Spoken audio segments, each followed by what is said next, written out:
So Swiley here. He's Emmanuel Acho, way to represent rebound today with the Sioux game. Thank you. Yeah. I had to take one day off. I had to let you feel better about yourself. Seems like the Tide took a day off today. All right, let's get it started with his Lakers, who had their best performance so far in the bubble. In last night's blowout win against the Blazers, LA definitely had some inspiration on Kobe Bryant Day. They were Mamba-inspired jerseys, and in the first quarter were up 24-8. Wow. LeBron James had 30 points and also has this going for him. He's never lost a playoff series leading 3-1. So, Acho, think the Lakers cruise to the finals. Marcellus, I am not fancy enough, sir, to own outside of the studio. No. I'm not fancy enough, sir, to own a Tesla, right? But what I've heard from you fancy Tesla owners I have three. Is that the cars, you can put them in cruise control, and word on the street is they drive themselves. Yeah, self-driving, To a degree. See, the Lakers right now, they're self-driving to the finals. Oh, that's what they do? They self-drive. Let me see it again. I think that's what them Teslas do. No, it actually just is. But do you? See, myself, I don't drive cars that are so fancy, and we have to manually do that. That's not what the Lakers have to do. Because the Lakers are going to cruise to the NBA Finals because LeBron has several different forms. He has fill up the box score, LeBron. I'm going to get you 15 points, 12 boards, 11 assists. Saw that. He has passing LeBron. I'm going to lead the entire NBA in assists, which he did this year. But then, there's my favorite LeBron. And that's scoring LeBron. I'm going to just sit here and get buckets.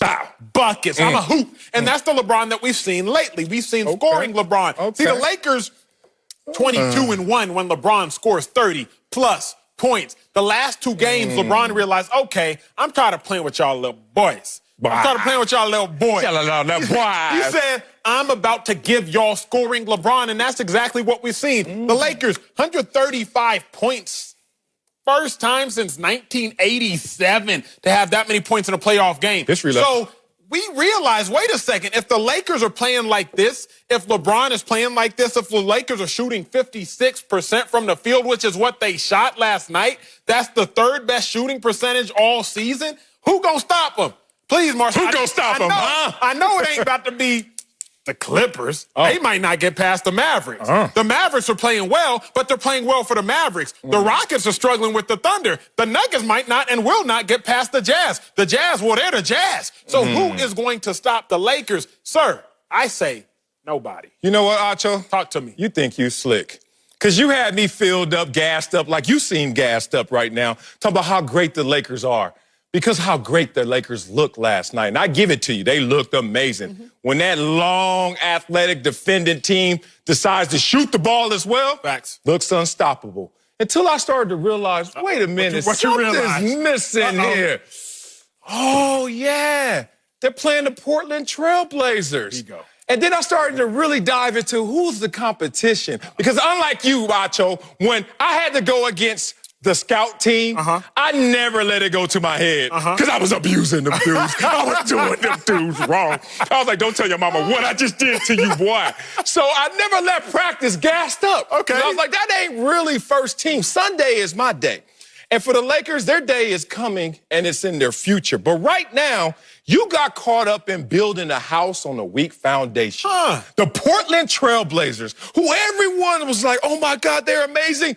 Oh, my God, they won 6 out of their 8 games in the bubble. Oh, they beat the Lakers in game 1. Look out. Have we forgotten that the Portland Trailblazers wouldn't have even been in the playoffs last year because there wouldn't have been a play-in situation? Have we forgotten that the Portland Trailblazers weren't even the hottest team in the bubble? Have we forgotten that the Portland Trailblazers lost more games than they won? So when you build your Emmanuel Acho Lakerville house on a weak foundation, I'm not getting caught up in these nice finishes. Yeah, it's marble. Oh, my God, look at that. Who cut that for you? The problem is you built it on something that can't last. The Portland Trailblazers weren't built to last in the playoffs. I love, Marcellus, that your argument, that was strong. This is how you know the difference between a hater and someone that boos. Marcellus, your argument, sir, I am a hater, was to demean the Trailblazers. The same Trailblazers that needed, the same Trailblazers that had Dame not missed those field goals and Pat Bev keep keying would have beat your Clippers. Oh, we going there. The same Trailblazers, sir. You're going to sit here and clown a team really of destiny, except LeBron don't play with destiny because Nurk came back. Oh, they got action. They got the Trailblazers are hot. But the Lakers, sir, it's not just that they're hot. Remember, the Lakers had been consistently good, but then they cooled off. They came to the bubble, and I was like, what's going on now? Danny Green, you can't find a bucket. Right. KCP, 1 point, 1 rebound, 1 assist. I had never seen something so laughable. But then...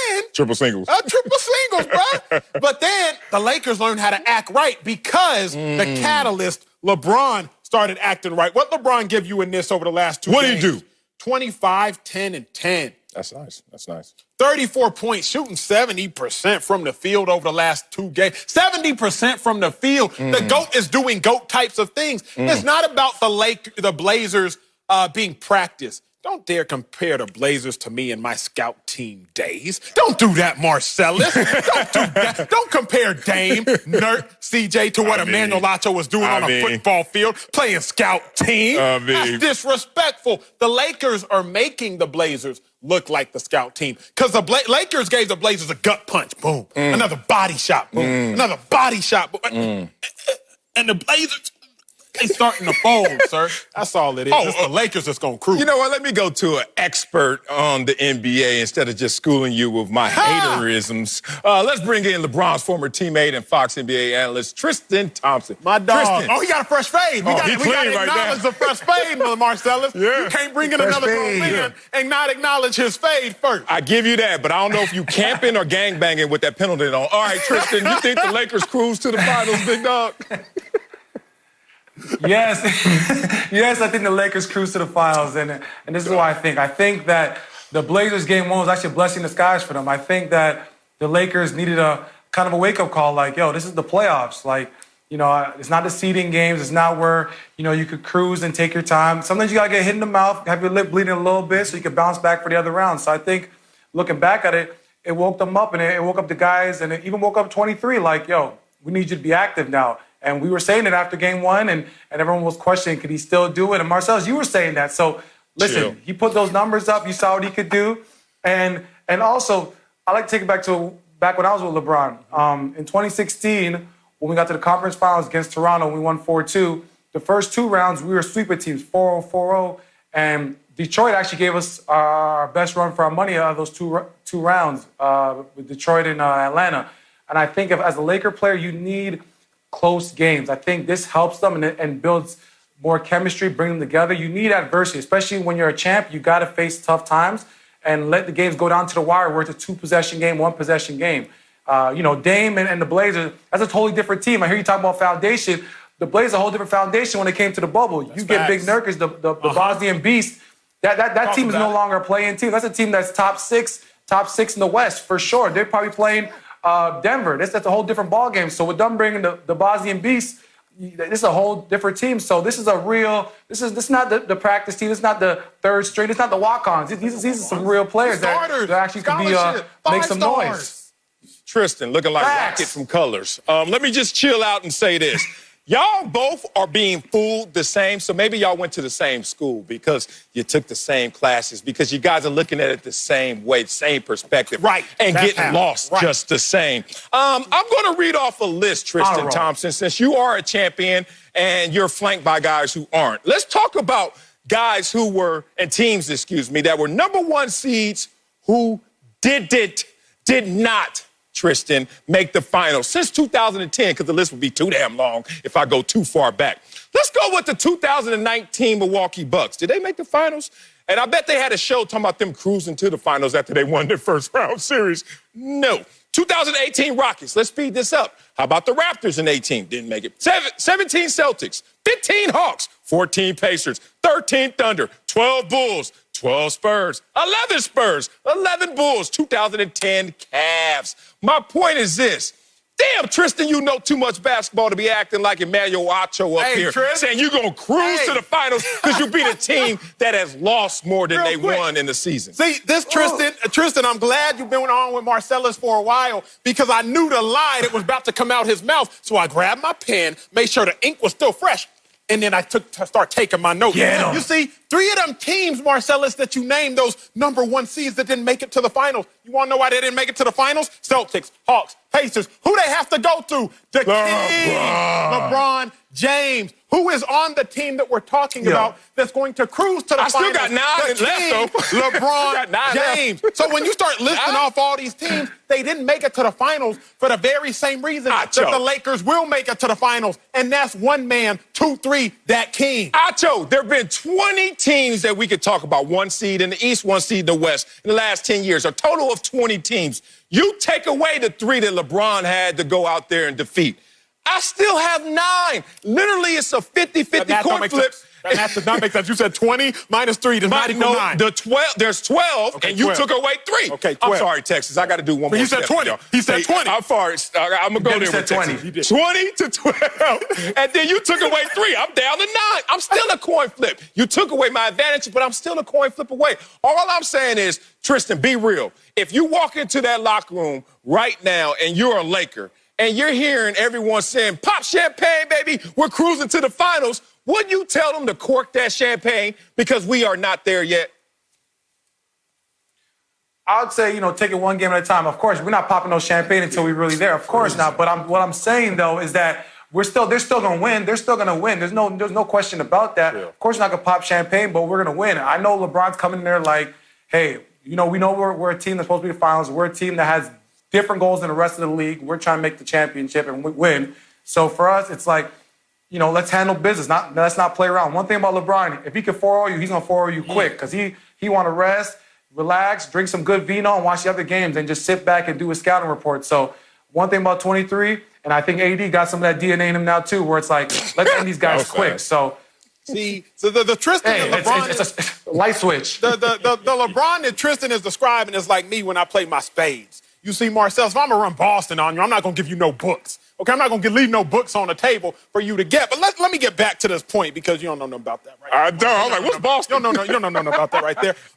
You can't compare the player and their opinions to the opinionists like us. You're asking Tristan a biased question. No, I would hope the Lakers aren't trying to pop champagne already, because if they start thinking, okay, we already won, let's pop champagne, then they're not going to cruise to the finals. But what we know that the Lakers, led by LeBron, are going to do is what Tristan said. Take it one game at a time. And the fact that you can depend on a Lakers team being led by LeBron and the talent of AD, you can depend on the Lakers to realize, what do we have to do to overcome the adversity that we will face? Again, what LeBron say after game 1? He was not worried. He was not tripping. He said, let's go back to the drawing board. Let's fix what we need to fix. And that's exactly what they did. I doubted playoff LeBron. I'll tell on myself. I am not too proud to admit when I'm wrong.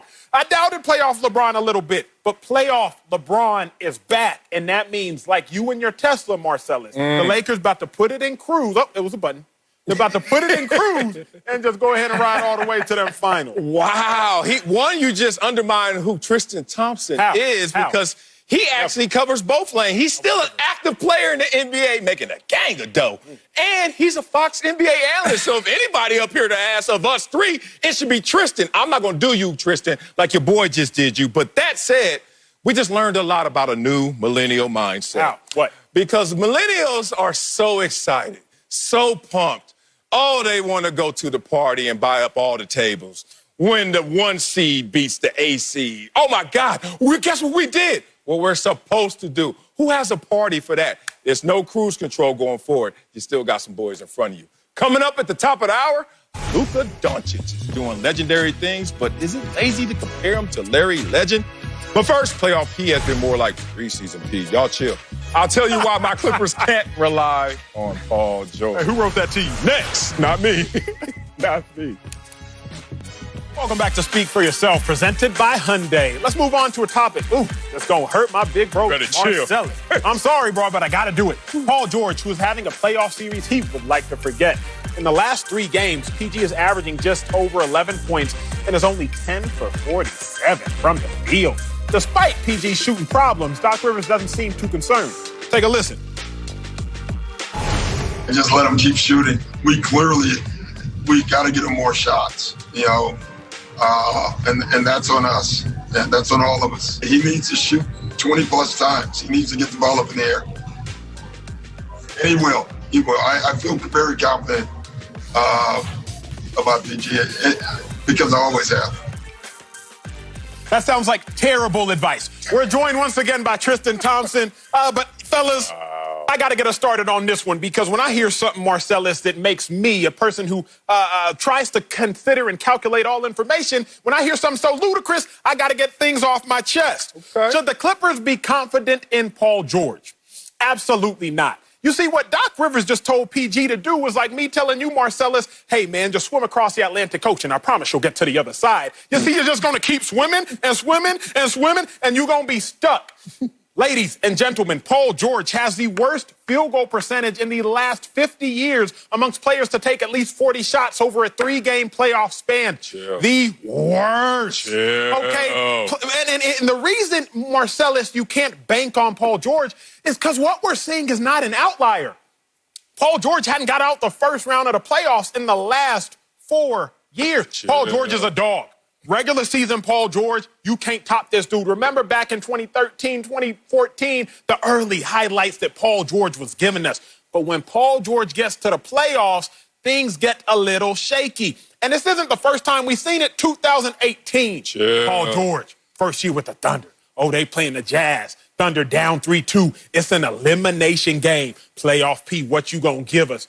Just 2 for 16 from the field. 0 for 6 from 3, with 5 points on the game, and they lose to the Jazz, the 5 seed. So again, Marcellus, I'm sorry to tell you, but hope may not be on the horizon. And for once, maybe just keep shooting.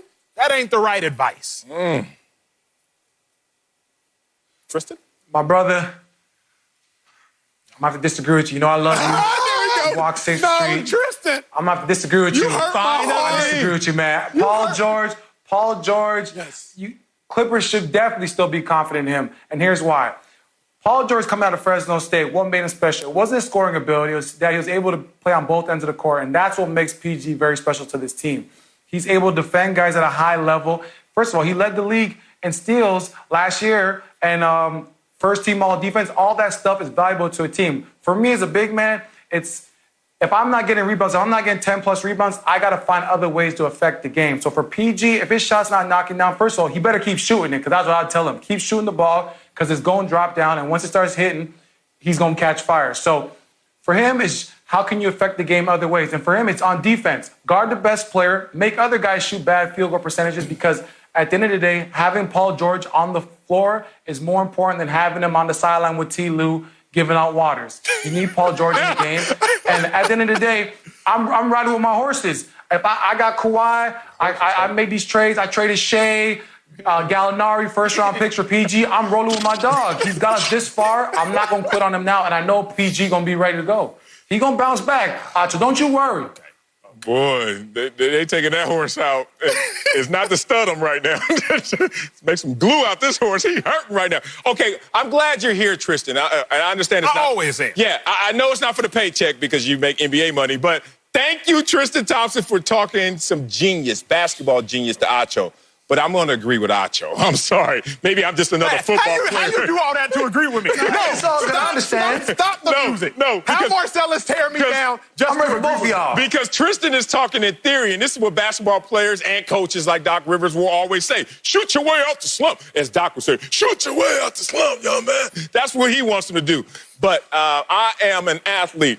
And trust me, I've been out there before when you're walking on eggshells, when you're walking in that locker room and you think only negative thoughts when your teammates are looking at you just the same as they did when you had 40 points or 27 as you did in game 1. So let's talk about what's going on with my boy, playoff P, Paul George. JaMychal Green called it, and I said it as well. He's mental. It's right here. This little, 2-3 inches between the ears? It's mental. He is focusing in on the negatives instead of the positives. And people don't understand that mental dynamic applies itself to all things in life and especially in sports. I'll give you an example. When you know you look good, I mean, you know you fresh to death. I appreciate you, Marcellus. Like you look today, Acho. Yeah, thank you. Fresh cut fade. All right. Training day. Okay. Just mad you ain't got hair. When you walking in knowing you are clean as you can be, you know when people look at you, immediately you tell yourself a story. Oh, look at them checking me out. Oh, they want to know where I got this. Oh, I'm fresh. But let's flip it.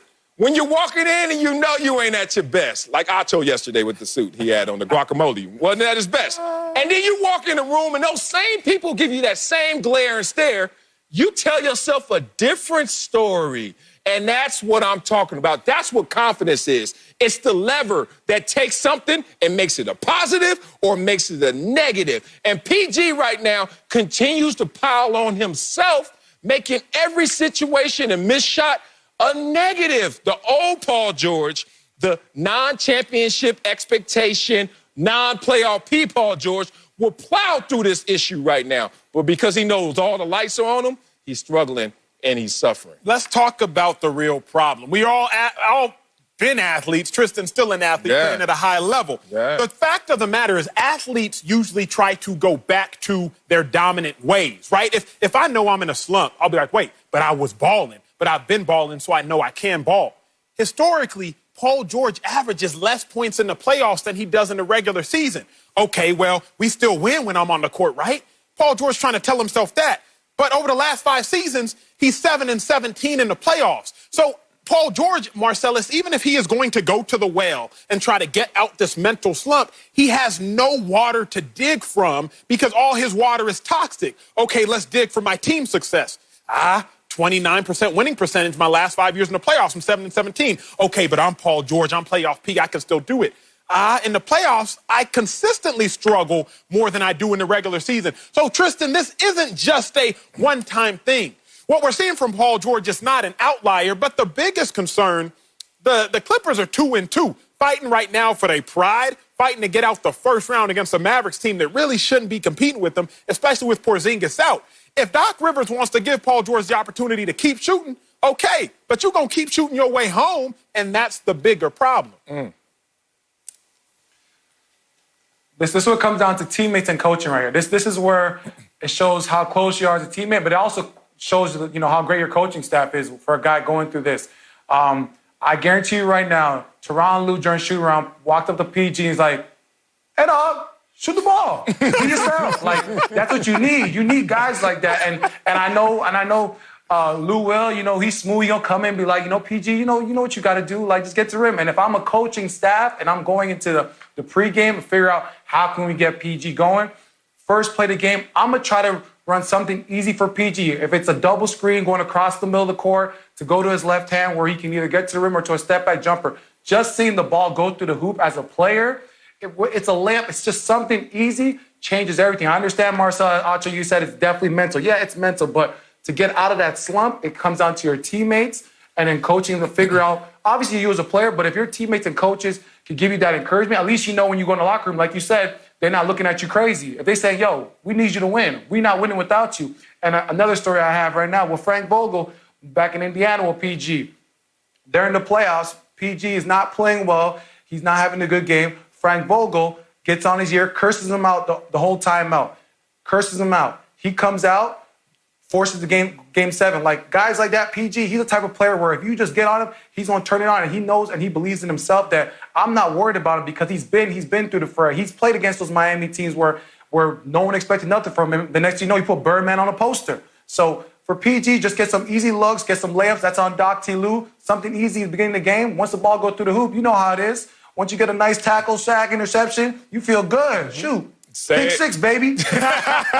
You ain't lying there, man. Look, it is coaching, and it's this simple, man. You give them something easy, and you always bank on effort. Think about it. No matter what plays you go out there and make, the building block of that play, the building block of that success comes down to effort. And no matter how you're slumping, how you're performing, I've been there. I had slump years when you're like, damn, what can I do right? And a good coach will always be able to highlight, even if it's a small thing, something that you are doing well. For me, I could play the run. I could play the run right now, literally out of retirement. If you just say only run downs, I still got a little left in the tank. Y'all want 2 snaps? Pass rush, I ain't got nothing for you, brother. I lost that early in the career. Let me tell you this. When a coach looks at you and says, help me help you, I need you to go out there and give me 100% effort, play defense, and then attack the rim, and we'll just see if the ball goes in the hoop or not. That's how you start to build someone's confidence back up. Because in this situation, I think playoff P, and because the Clippers are expected to be a championship team, They want it all. They want something big. But Coach used to say, if you want something big, you got to do the little things. It's up to Paul George and the coaching staff to help him do those little things right now. PG, for Marcellus' sake, you got a ball tonight. Otherwise, he's going to need a lot more of these Kleenex. You said I can't swim across the ocean. You know muscle sinks and fat floats. Doc will make it easy for him. Doc will get him going. I'm going to get there. Coming up, Baker Mayfield is confident about his connection with Odell Beckham. I'll tell you why Odell should feel the exact same way. That's next. Speak for yourself. Presented by Welcome back to Speak for Yourself, presented by Hyundai. Let's head to Cleveland. Things didn't work out as planned last season for Baker Mayfield and then Odell Beckham Jr. Baker was second in interceptions, and Odell only had 4 touchdowns while dealing with injuries. Well, Baker is ready to turn the page in 2020 and feels good about his chemistry with OBJ, saying, quote, "It's sure as hell going to be a lot better than last year. We're just on the same page. Things we talked about. There was a lot going on within the building last year. We're not going to get into that. But we're both in a better state. He's healthy. Surgery was successful. Thank God.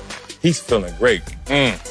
Joined now by Fox NFL analyst LeVar Arrington, but Acho, I'm coming to you first. Should Odell be confident in Baker heading into the season? You know, gentlemen, my instincts, they tell me to say, no, he should not. The Browns, they do this each and every year. They talk, they smack them gums better than anybody in the National Football League. But I'm going to give him the benefit of the doubt. Because third years, Marcellus, that's usually when it clicks. Whether it's just for me personally, when college, my third year, things popped, and I knew my role in the NFL. I was a special teams player. But my third year, I was an all-pro special teams player. You made all-pro? Pro Football Focus. Pro Football Focus. Oh, that ain't all-pro. You wouldn't be here this fast. Let me drop my nugget, Marcellus. Fans were not going to Google it. Okay? I would. But look, Odell was hurt last year, sports hernia surgery. That's what he had. Yeah. I had one of those in 2014. I understand how difficult that is to recover from. That's a beast. Odell is one of Baker's top targets. But then, Marcellus, I'm a historian. Although I'm a millennial, I'm a historian. Okay. And although I have no Wileyism music to play behind me, I look at the history. Matthew Stafford, his third season. First time in 12 years, the Lions were led to the playoffs. Jared Goff, his third season. Rams, first time in 17 seasons, led to the Super Bowl. Derek Carr, his third season. First time in 14 years, the Raiders were led to the playoffs. If I look at recent history, quarterbacks in their third year, they figure it out. First year, could be up, could be down. Second year, oftentimes, sophomore slump, dealing with those expectations. But by your third year, your ego has subsided from being the number 1 overall pick or a first-round pick. You realize what the NFL is and what it isn't. And your third year, you go crazy. So, Browns fans, in part because you all drafted me, so I have to show love at times, I'm going to give y'all the benefit of the doubt. Oh, that's where this came from. I'm going to give y'all the benefit of the doubt. I'm about to say, what? Get him, That LeVar. is strange. That was weird. Look here, guacamole, Acho. I gotta say, I do believe he should believe in Baker Mayfield. This is a make or break year for both of them, if you ask me. You say it's a go crazy year for Baker. I say it's a make or break year for Baker. Get it? Bake the cake or get out of the kitchen type of deal. And I think for Odell Beckham, he has the luxury of transcending being just a football player. He is culture. He's a cultural icon in so many ways and doesn't really need football to be Odell Beckham anymore. But what Odell Beckham needs for his ego and for his own peace of mind is to be that competitive Odell Beckham that everybody grew to love and grew to know. So I think he should be confident in what Baker is trying to do. But being confident and the results being what they're supposed to be are 2 different conversations. And I'll just keep it to this. He should be confident. But will the results be what they want him to be is a much different story. Odell shouldn't be confident in what he's hearing, even though... Be real, man. It's a dependent. You're right. It's a dependent position. But you don't have a choice. Being a receiver, you have no choice. Choice. I'm gonna say the right things, but trust me, I'm side-eyeing you. Because there's 3 former athletes up here talking all sports. We need to bring the Pro Bowlers too, and 2 Pro Bowlers and 2 All-Pros. All-Pro. I'm gonna find it. I'm gonna find it. We gonna look for board, too. I think it's our duty to bring cutthroat back into sports. Okay. Like, just meritocracy mindset. Just like either you are or you're not. And if I'm Odell Beckham Jr., I'm like, hey, bruh, will you stop talking? What happened to people just going out there and under-promising and over-delivering? Because you ain't me. Like, at least I've been deemed bona fide, and termed as a great player in this league. I have been on a historic pace as a receiver until I got with you, big dog. And then your first year, you were good to great by some. But you had a sophomore slump. So before I truly hitch my wagon to you, I need you to make sure that you're going to be as great as you're saying you're going to be. And then we can be as great as we're supposed to be. And I give you this, guys. Full screen king?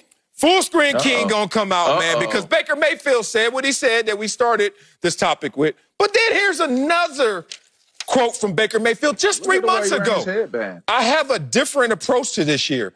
It's just time to work. It's time to do our thing instead of talking about it. Right now, it's kind of moving in silence, which is fine with me. That's how I used to do it before getting on a bigger stage, so I'm happy to get back to those roots. 3 months ago, he was talking about, I'm just going to walk it. Now he's talking it again. If I'm Odell, I'm side-eyeing this dude. I don't know if he's ready for what we got to do, and he's on my level. Let my man walk it like he talks it. Maybe he just been bumping Migos, okay? Maybe he just want to do both. Look, Marcellus. I don't know. I understand where you're coming from. Like I talk it. Facts. He's all over the place. I understand where you're coming from, Marcellus, but let me make sense out of nonsense. Okay. Odell has no choice, like we've established, but to depend on Baker. It's like a child, Marcellus. You have children. I do not. But I would assume your children have no choice but to hope that daddy gonna bring food back to the crib. They have no choice. Right. Okay, there is no other option for Odell. But when even I look statistically, Odell through his first 30 games, he does have more wins than Breeze and Cam Newton. So there are some There's some successful careers that started out a little trepidatious. He does have a higher passer rating, okay, than some other phenomenal quarterbacks like Alex Smith, who I would say has had a solid career. And he had a good career.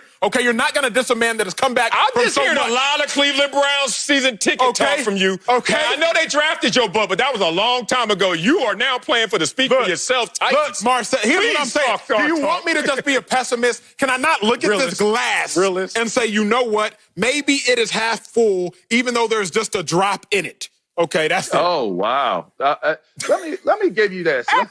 let me jump on this one, Avocado Acho. You know, there's a story. I remember one year, I truly believed that the Washington football team would go to the Super Bowl. I believed it. I had confidence in it. And I had an interview with John Madden, the great John Madden. I remember this. And we sat there and we talked, and he asked me, you know, what do you think? What are your expectations and confidence level for the season? I said, John, look at our personnel, much like the Cleveland Browns. A ton of great personnel littered around the football team park. I say, John, we're going to win the Super Bowl this year. He falls back into his seat and says, if you guys are playing in the Super Bowl this year, I will bungee cord out of the Goodyear blimp to the 50-yard line of the Super Bowl site. So if you know John Madden, you know that he's afraid of heights. He's driven everywhere. Yeah. So the point is, I had belief. And that's fine and it matters. Odell should have the belief. But what is the reality here? What is the real results that we're looking to see out of this group this year? I don't have a positive prognosis for that. I have to handle some things because it appears we're all kind of saying the same thing. See, LeVar, but you trying to sugarcoat. No. I'm about to tangent. LeVar has made 2 avocado and guacamole jokes about my undershirt from yesterday. But LeVar, why do you have your jacket buttoned up, sir? Can you unbutton the jacket, sir? I always button it. No, you don't. No. Yes, I do. I button it every day. Simply unbutton the jacket, sir. I promise you, I button it every day, but I'll a little birdie told us you spilled some water on yourself before you came on, and you show me the evidence. Show me the evidence. Right there on that Where is the bottom bar. water? Look at- Right there. You see it? Where? Look, we really can see it. Is it? Oh, it's right there. Oh, no. Oh, no. Take us to break. Hey, no. I ain't going to break. I got a good story Take to us to tell. break. First of all, I'm here with a sugar coater and a liar. I can't believe this is what has become of my life in the media. Y'all are BSing. Let's get back on topic man. with Odell. Odell. That's messed up, Acho. It's messed up. We were going to Thought get we you, were better brother. than that. Let me All say what Odell is thinking and can't say. Hey, man, I had 64 yards a game last year, my lowest in my career. And let me be real. I know I was hurt, but I also know some of them passes you threw, we can't do that again. That's just facts. They were hurting too. So let's get to the story that makes the most sense for this moment. It's called the moment of truth. And coaches tell this story in different ways, and I'm sure you guys have heard it. I've had coaches that say, look, I want you guys to get proper rest, proper nutrition. I want you guys to take care of everything about yourself, your life. I want you to know the playbook backwards. I want you guys to come in here fully fueled and ready. But I want you also to know, I know some of y'all didn't get a lick of sleep last night. I know some of y'all were running them streets last night. I know some of y'all were hooting with the Owls and trying to soar with the Eagles. And let me tell you something. You're going to get your butt on this field, and it's going to be one quiet moment. And that moment is called the moment of truth. And in that moment, you got to be committed and convicted and be about your business in that moment. So everything you do before that moment, thanks for the apple for being a teacher's pet. Thanks for saying yes, coach, no, coach. Thanks for being whoever you think you are. Because in that moment of truth, if you don't show up, oh, trust me, you won't be here for long. That's what Baker needs to understand. Coming up, Bill Belichick says there's a quarterback competition in New England. I'll tell you why it's Cam Newton's job, and we all know it. Next, Speak for Yourself, presented by Hyundai. Welcome back to Speak for Yourself, presented by Hyundai. Let's head to New England, where Cam Newton is still battling Jarrett Stidham and Brian Hoyer for the starting quarterback job. But it appears he is starting to get to Bill Belichick in a good way. The former MVP is making a solid impression on his new coach, even though Belichick still won't name a starter, saying, quote, he is a very skilled athlete. We're just working through it day by day. We have a long way to go. We've got a very competitive competition at a very competitive position at the quarterback spot. Okay, Belichick tongue twister. It will be interesting to see how everybody does. Joined once again by LeVar Arrington. I'm glad you got your shirt dried off. But Marcellus, I need to know, are you buying that there's a quarterback competition in New England? Hell no. There's no competition. There's never been a competition. And that's where that stain on LeVar's shirt came from, eating his crow. Too damn fast, spilling that crow on that shirt. LeVar's been the only one I know in this world who really think this is a competition. Even Bill Belichick is trying his best to play this off. This whole little song and dance that it's intense competition at this position and it's so competitive. But in reality, that music has come to a stop. One, Jarrett Stidham talking about my hip hurt from overuse. Okay, that just gives Belichick no explanation needed to give Cam Newton the reps he deserves because Cam Newton is just special. When Cam Newton is firing on all cylinders, when healthy, come on, dog. This is an MVP versus a guy who's thrown 4 passes in the league, or Brian Hoyer, who's on his 3rd stint in New England. That means we already know what you about. Even if we give you some reps, we kind of know your ceiling. It is Cam Newton's job to lose. And that's why Cam Newton, if you start to listen to these reports and dive into the details, you start to realize it's never been a competition. They just wanted to make sure that Cam was as invested in this as they expected. Now they know it's real. That sounds good. That's and the truth, by no means am I sitting at the table eating any crow right now. I may have spilled a little drink on a little water. Oh, now you're going to tell the truth. Tell the truth. Tell the truth.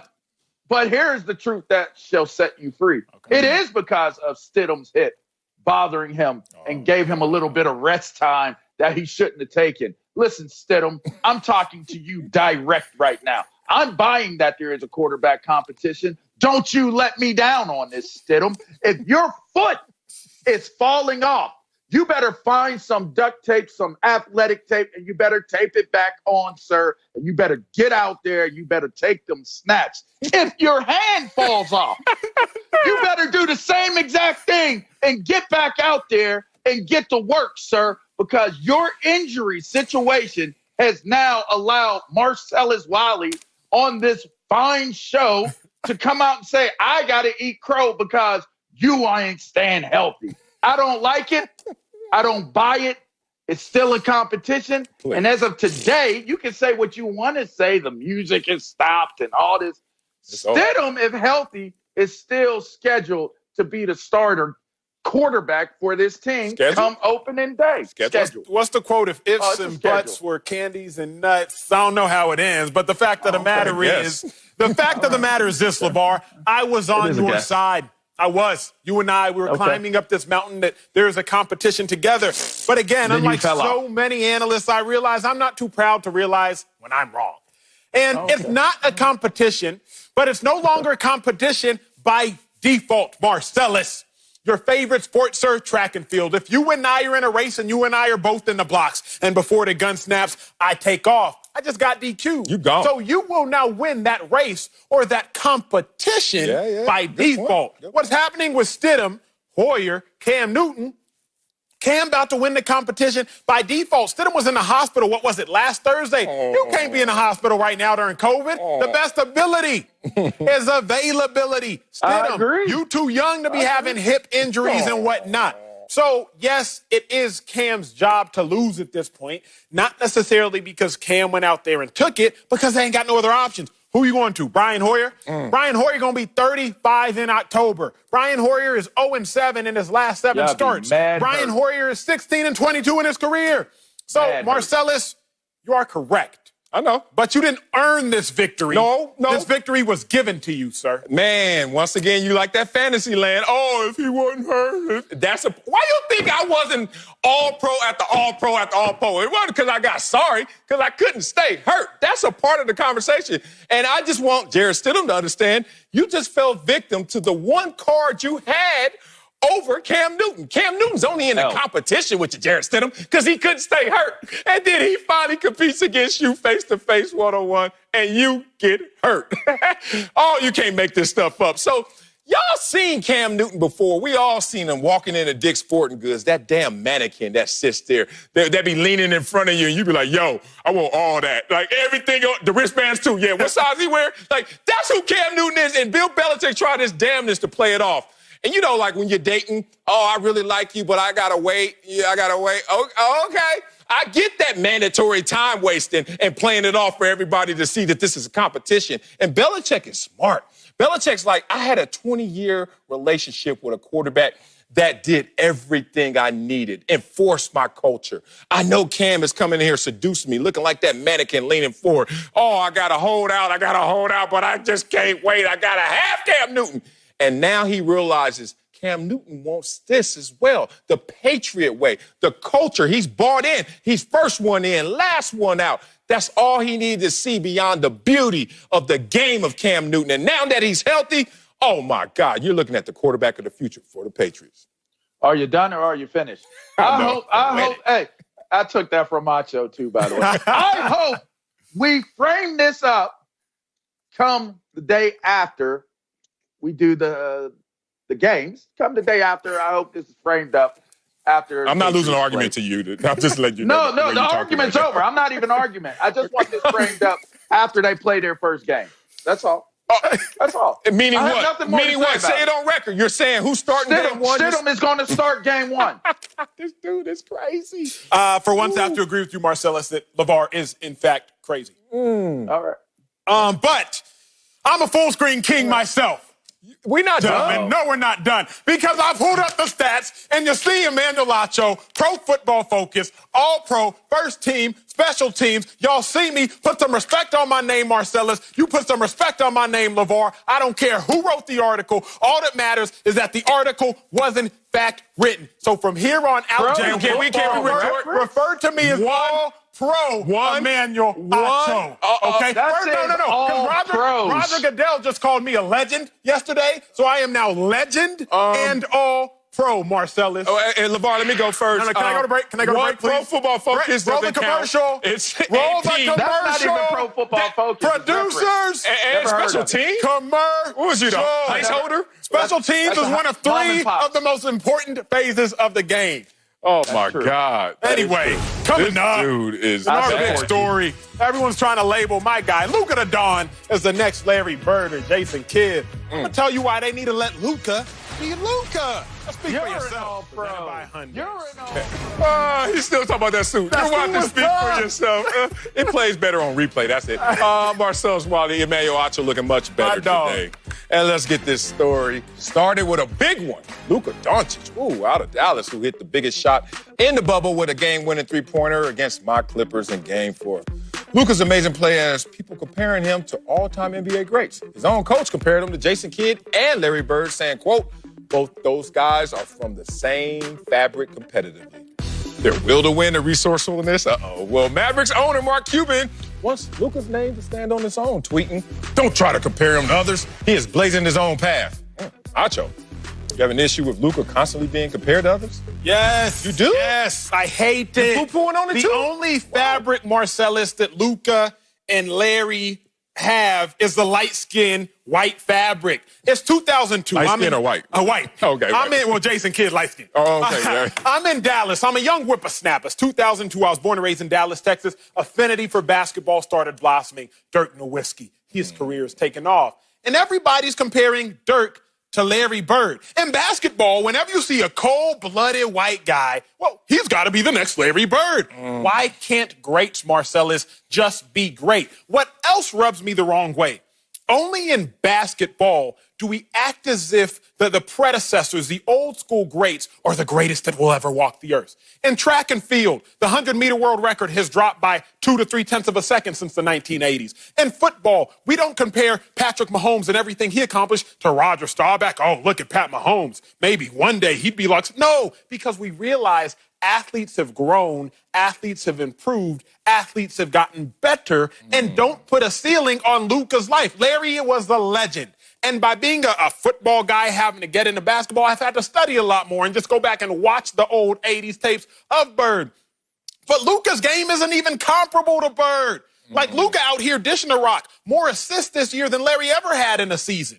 Luka has the second most points than Larry ever had in a season with his 28.8. Larry Bird consistently excellent, cold-blooded white guy. But let's stop comparing a cold white dude to the cold white dude who we think of. Luka, he's like Larry Bird. Oh, Dirk, he's like Larry Bird. The next cold-blooded white guy, he's like Larry Bird. Let Luka be Luka, because if we're being real, he's like something we ain't never seen. Wow. So his own coach who played with Larry Bird, coach. You can have a lazy tape. You can have a lazy tape. You just had one, and I understand. No. Yes, that was very these lazy. numbers about to get For someone who says they study, and then you're going to give me numbers when he's talking about intangibles. He said the way that they compete and their will to win. So your numbers, I'm sorry that you had a lazy He's tape. in the NBA. And you're going to support it. And you're going to support it with numbers. Let me tell you what a comparison is, since you're supposed to be a historian, even though you're a millennial, kind of a little contradiction there. You don't know enough about human nature to know what comparisons really are. See, if you know the study of civilization and humans, the reason that humans even generalize is to save themselves the time to go into all the details that become unnecessary. Let's go back to the days where humans, the greatest attributes of humanity were we created weapons so we could move up the food chain because we were getting eaten.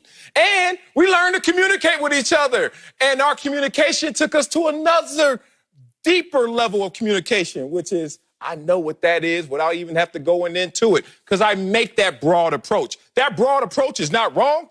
It's actually the rites of passage. All the greats, if you are compared to another great, guess what they're saying? Congratulations, we think you're great. You know who they don't compare to others? Kyle Kuzma. You know, I just had to pick on the Lakers. You know who they don't compare to others? Caldwell Pope. You know what I mean? You know why? Because it's not a rites of passage for them. You got to take the compliment that is coming from that comparison.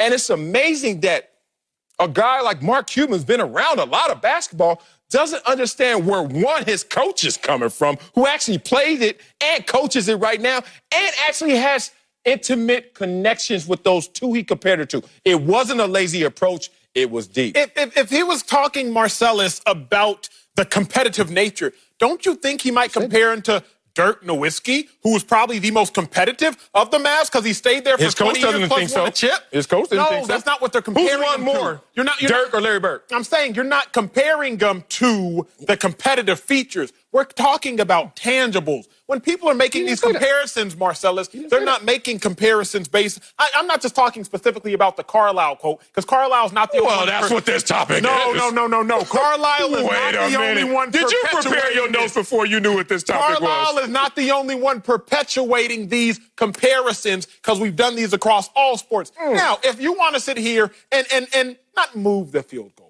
because that's not what you're doing. Carlisle didn't. But if you want to sit here and just say, okay, we're comparing Luka's competitiveness to Larry's competitiveness, then sure, I will give you that. Well, that's what he said. If you want to win a cheap argument, then I'll give you that. I didn't know that's what people want to fight. I didn't know that's what we were doing. They picked the wrong tree to climb up. Well, let's see if you can climb up this tree. Let's get to my guy, Jim Jackson, live from the bubble in Orlando. Jim, you have an issue with the constant Luka Dončić comparisons?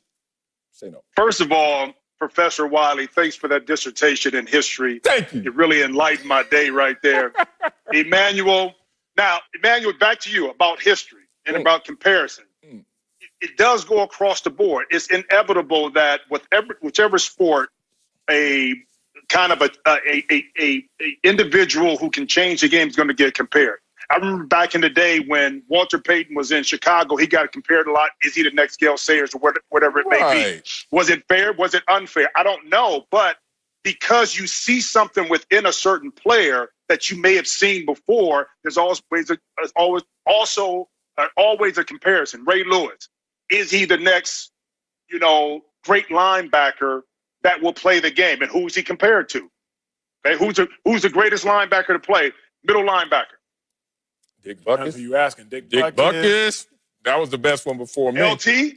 Outside, but I hear you. Outside linebacker. Yeah, that's but, fair. it's always a comparison. So even when LeBron James came into the league, is he the next Magic? Is he the next Michael Jordan? Until he figured out and carved out his own niche, now he's the next LeBron James.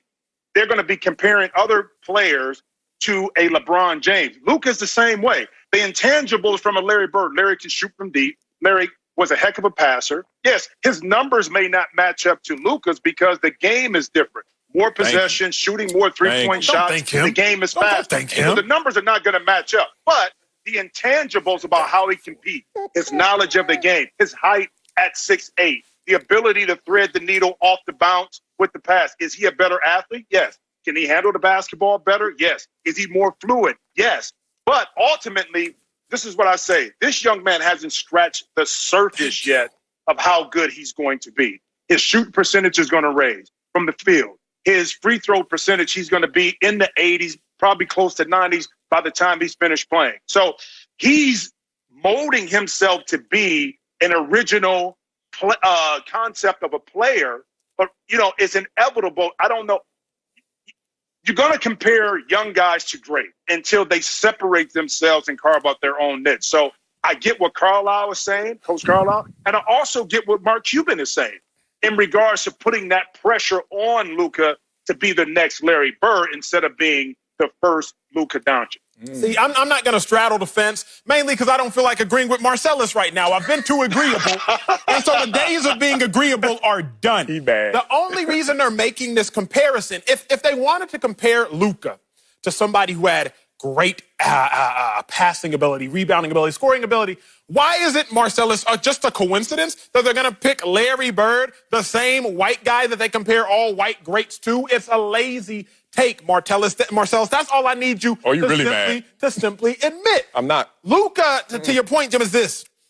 I understand, he's great, so let's try to find another great to compare him to. But Luka's doing things we truly haven't seen before. If we have, we've only seen him one or two other times. What was it? When he became the third player in NBA history to have a 40, 15, and 10 triple-double, a 40-point triple-double since Oscar Robertson, Charles Barkley. Why can't we just let Luka exist as greatness as opposed to sitting here and reaching for other lazy takes to try to compare him to? Bird was great. Luka is great. Luka's going to continue to be great. But I just don't like putting these athletes in frames of things that happened 20 and 30 years ago when games, honestly, across different sports are also different. Wow, you don't just take a compliment on his face, on his surface. It's a validation that you're on your way to greatness to be compared to others. When LeBron first came out, people were saying, wow, did Magic Johnson and Michael Jordan just have a baby called LeBron James? It was just a building block.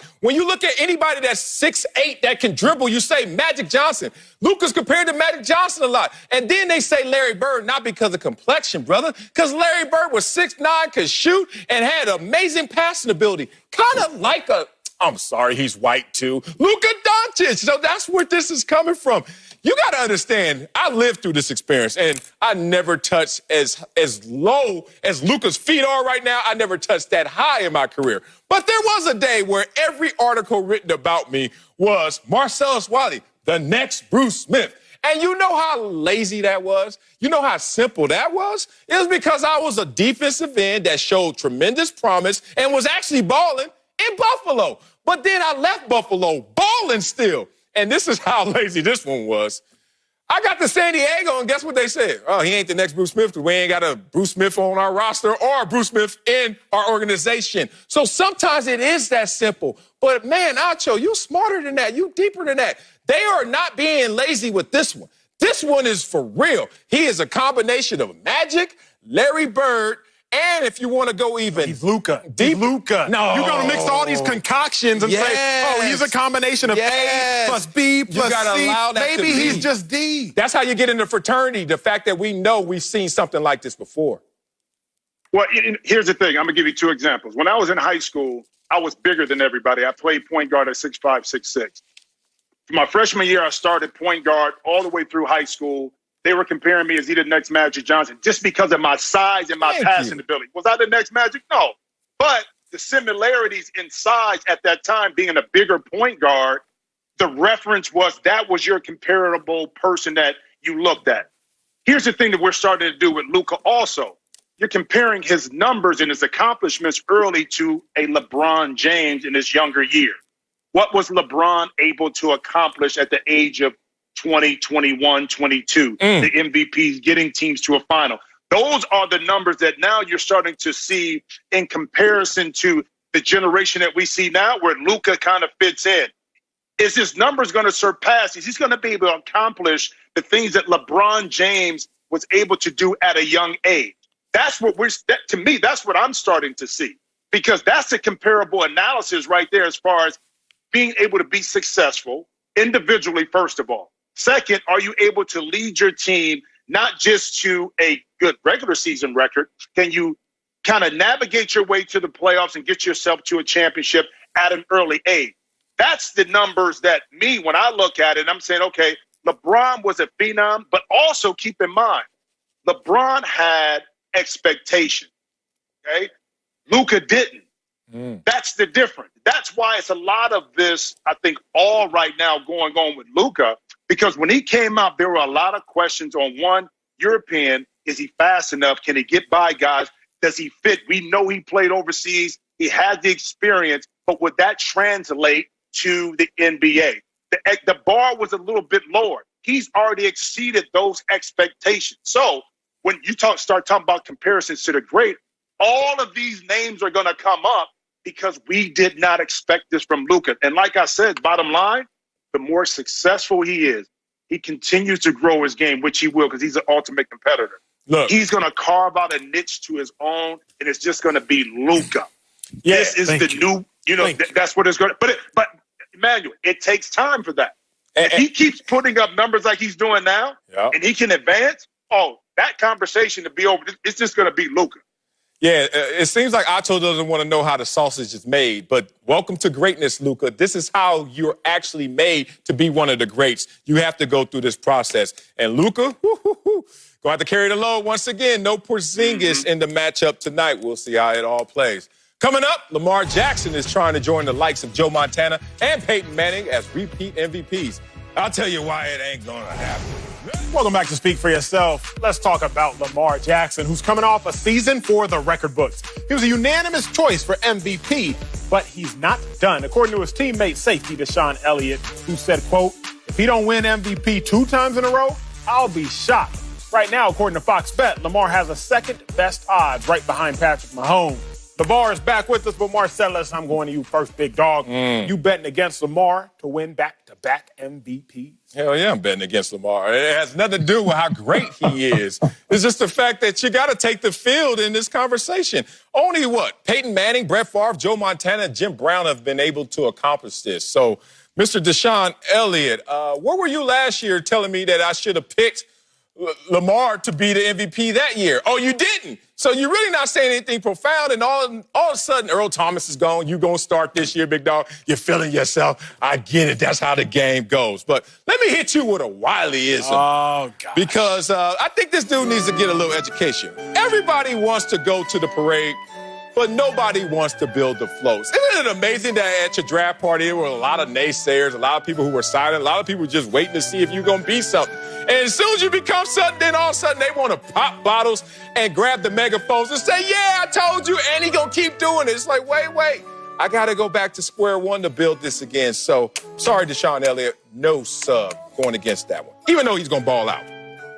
No, I wanted to agree with you, Wiley, and that was my initial thought. But then I thought, you know what? People wanted Usain Bolt to lose. We talked about that before. I'm going to give you an addition by an addition. There's a Wileyism right there, right? Addition by addition. J.K. Dobbins, all right? J.K. Dobbins is now a part of that backfield. It is going to open up so many running lanes for one Lamar Jackson. He's even got Mr. Earl Thomas and other teammates fighting in practice over how good he's playing, right? Then I start thinking to myself, let me go to like the nail in the coffin of why I think he'll get this. And I was looking at how he was running on that beach that day and how those flip-flops came off of his feet.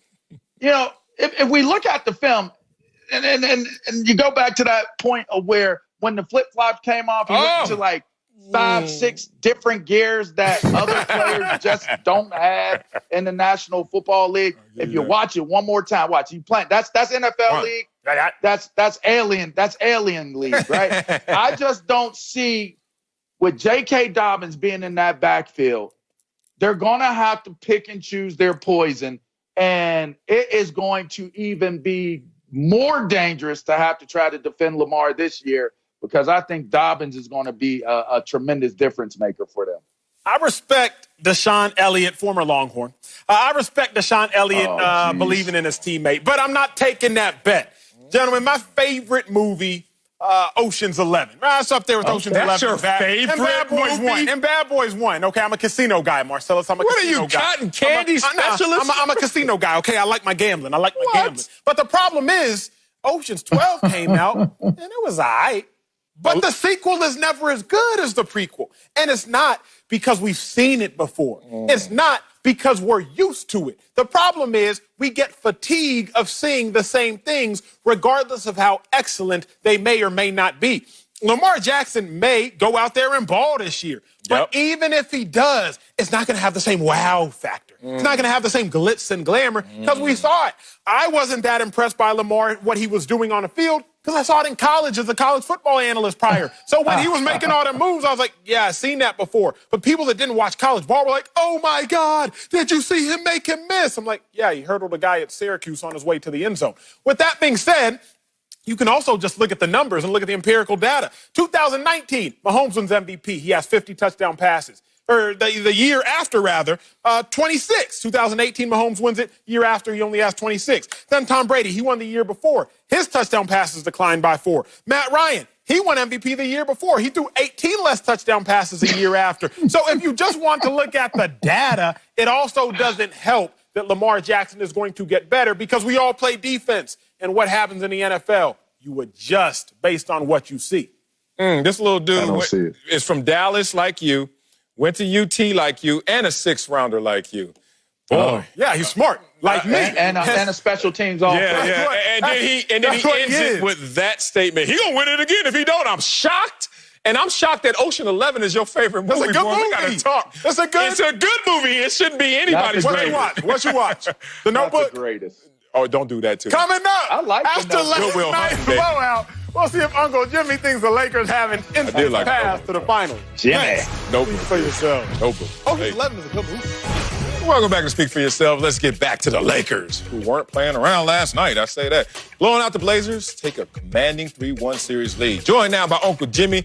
So do you think the Lakers cruise to the finals? Hey, man, what the hell LeBron James want? He want a biscuit? Or do he want to cook?